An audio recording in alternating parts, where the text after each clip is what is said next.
ਇਹਨੂੰ ਅੱਜ ਤਾਂ ਵੰਡਾ ਕਿਦਾਂ ਦਾ ਲੜਿਆ? बंडा से कल ही मसलन के सुबह टाइम जरा ना इन्हें खादा ਇਹ ਖੁੱਲ ਕੇ ਕਿਤੇ ਜ਼ਿਆਦਾ ਖਾ ਗਈ ਜਾਂ हाँ बस अच्छा बुलवा के ना थे बंडा भजिया पिया सी तकरीबन ਕੱਲ ਖੜੀ ਖੜੀ ਹੋ ਜਾਂਦੀ ਸੀ, ਅੱਜ ਨਹੀਂ ਖੜੀ ਹੋ हाँ ਰਹੀ। जी कल थे बेल तक सही सी गां ਤੇ ਖੁੱਲੀ ਥੋੜੀ ਥੋੜੀ ਥੋੜਾ ਥੋੜਾ ਗੋਬਰ ਕਰਦੀ ਵੀ। हाँ जी खोल के नहीं कर ਹੁਣ ਉੱਥੇ ਬੱਜੀ ਸੀ ਨਾ ਹੁਣ ਆਸਾ ਕਰਦੀ ਉੱਠਣ ਨੂੰ ਲੇਕਿਨ ਪੂਰੀ ਤਾਕਤ ਨਹੀਂ ਕਿ ਕਹਿੰਦੇ।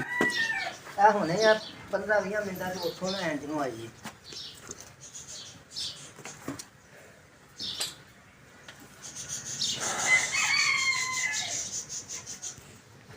ਬਾਕੀ ਇਹਦਾ ਤਾਂ ਮਸਲਾ ਹੈਗਾ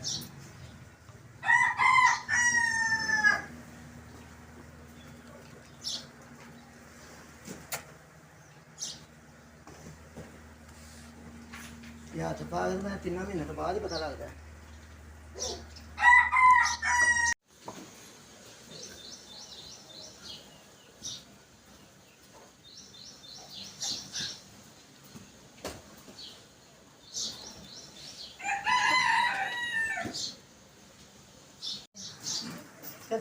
ਅੱਛਾ ਆਪਣਾ ਐਸਾ ਵੀ ਕਿੰਨੀ ਦੇਰ ਚ ਗਾਂ ਮਾਸ਼ਾਅੱਲਾ ਖੜੀ ਹੋ ਗਈ ਜਦੋਂ ਟੀਕੇ ਲਾਉਣ ਤੋਂ ਬਾਅਦ?